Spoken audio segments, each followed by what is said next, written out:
یہ بتائیے گا کہ آج کل جس طرح معاملات چل رہے ہیں عدالتوں کے اندر بہت زیادہ کیسز ہیں اسپیشلی پی ٹی آئی کے خلاف، لیکن کل جس طرح خبر آئی تھی اور اس میں اعظم خان صاحب نے نیب میں بھی جا کے بیان دیا ہے، اس سے پہلے وہ انہوں نے جو سائفر کے معاملے میں 164 کا بیان دیا، 164 کے ایک تو بیان کی ذرا بتائیے گا کہ کتنی اہمیت ہے، دوسری بات یہ کہ نیب کے پاس تو وہ خود چل کے گئے اور وہاں جا کے انہوں نے معلومات دی ہے، تو کیا آنے والے دنوں میں آپ دیکھتے ہیں کہ چیئرمین پی ٹی آئی کے لیے کافی مشکلات زیادہ ہوتی جائیں گی اور ان کو کس قسم کی سزا ہو سکتی ہے، یا یہ کتنی خطرناک چیز ہے جو سائفر والا معاملہ ہے؟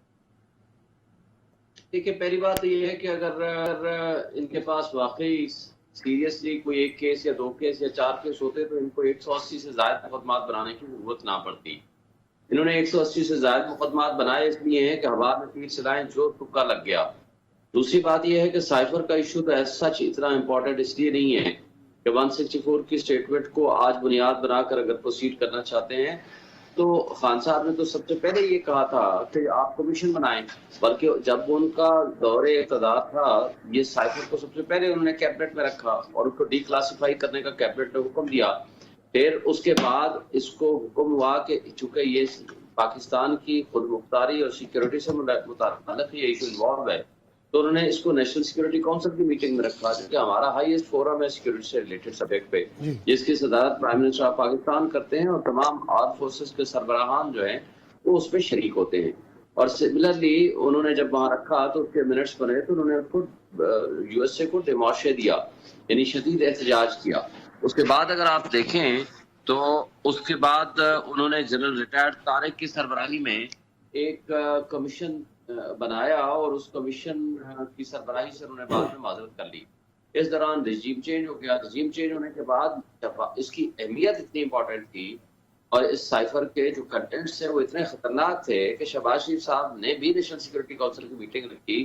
اور یو ایس ایمبیسڈر مجید صاحب کو طلب کیا وہاں سے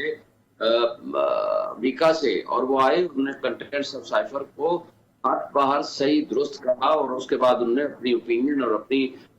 جو وہ میٹنگ تھی جو کہ ان کیمرہ وہاں اپنی گفتگو رکھی۔ پھر نیشنل سیکورٹی کونسل نے دوبارہ منٹس جاری کیے اور اس کے بعد شہباز شریف صاحب نے فلور آف دی ہاؤس پہ کھڑے ہو کر یہ کہا تھا کہ اس کے اندر دھمکی آمیز گفتگو تھی، اور اگر سائفر کا وجود نہیں تھا، سائفر میں جو کچھ لکھا ہوا ہے وہ دھمکی آمیز نہیں تھا اور سائفر میں جو لکھا ہوا ہے وہ غلط تھا، تو ایک اسٹیٹ دوسری اسٹیٹ کو کیوں ڈیمارشے کرتی ہے؟ کیا وہ ہم نے واپس لے لیا؟ جی شعیب شاہین صاحب، یہاں پہ ایک سوال یہ اٹھتا ہے، آپ نے بالکل درست اس کے اوپر روشنی ڈالی۔ یہ بتائیے کہ اس طرح کی چیز کو، سائفر کو، جو کہ گورنمنٹ ٹو گورنمنٹ ڈسکشن تھی یا کنورسیشن تھی، اس کو اپنے پولیٹیکل گین کے لیے استعمال کرنا، اس کے بارے میں آپ کیا کہیں گے؟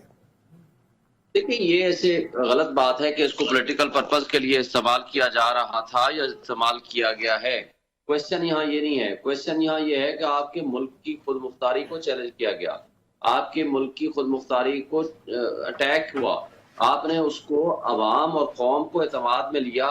اور اس کو سب سے ہائیسٹ فورم 2 ہو سکتے ہیں، ایک قومی اسمبلی ہو سکتی ہے جس کو ایک پرائم منسٹر جو سٹنگ موجودہ پرائم منسٹر ہے وہاں اس کو لے کر گئے،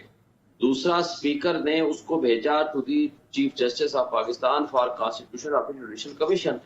تیسرا آپ اگر کہہ سکتے ہو تو وہ آپ کا ہو سکتا ہے کیبنٹ، چوتھا اگر آپ کہیں تو وہ ہو سکتی ہے آپ کی نیشنل سیکورٹی کونسل کی۔ وہ ہر فورم پہ اور ہر جگہ پہ رکھا گیا۔ آپ کے خدا نخواستہ ملک میں کوئی کہے کہ ہم نے جنگ کرنی ہے یا آپ پہ اٹیک کرنا ہے یا کچھ کرنا ہے، آپ کہیں نہیں یہ تو سائفر کلاسیفائڈ ڈاکومنٹ ہے، اس کے حوالے سے آپ نے اس کو کیبنٹ میں کیوں رکھا، آپ نے اسمبلی میں کیوں اس کو اسپیکر کے حوالے کیا یا چیف جسٹس آف پاکستان کو کیوں دیا یا نیشنل سیکورٹی کونسل کی میٹنگ میں کیوں رکھا؟ تو یہ سارے فیصلے کرنے کا اختیار جو ہوتا ہے وہ اختیار ہوتا ہے کیبنٹ کے پاس یا گورنمنٹ کے پاس، وہ ڈیسائیڈ کرے کہ اس کی کیا اس کے بارے میں ان کی رائے ہے اور کیا وہ فیصلہ کرنا چاہتے ہیں۔ کمپیٹنٹ اتھارٹی یا کمپیٹنٹ فورم تو کیبنٹ ہے۔ موجودہ کیبنٹ نے تو اس کو واپس تو نہیں لی اپنی منٹس کو، یا یہ بھی نہیں کہا کہ نہیں جی نیشنل سیکورٹی کونسل کی دونوں میٹنگز نے جو فیصلہ کیا تھا وہ غلط تھا تو لہٰذا ہم اس ڈیمارشے کو واپس لیتے ہیں اور ہمارے ملک کی خود مختاری کے اندر وہ انٹرفیرنس نہیں تھی۔ فرق یہاں صرف یہ بچ گیا تھا، کیا وہ جو انٹرفیرنس تھی یا وہ جو دھمکی آمیز وہ سائفر تھا یا اس کے کنٹینٹس آف لیٹر تھے، کیا ہمارے لوکل ہینڈلرز یا ہمارے پولیٹیشینز بھی اس کا حصہ تھے یا نہیں تھے؟ سپریم کورٹ میں جب میٹر گیا قاسم سوری کی رولنگ کے خلاف، وہاں بھی یہ فیصلہ ہوا کہ جی قاسم سوری صاحب نے رولنگ تو دے دی، لیکن کیا یہ لوگ ملوث تھے، کوئی سازش میں شریک کار تھے یا نہیں تھے، اس کو تو نہ کسی کمیشن نے ڈٹرمن کیا ہے، نہ آئیڈینٹیفائی کیا ہے، نہ اس کے اوپر فیصلہ ہے۔ شاہین صاحب، آپ نے لہٰذا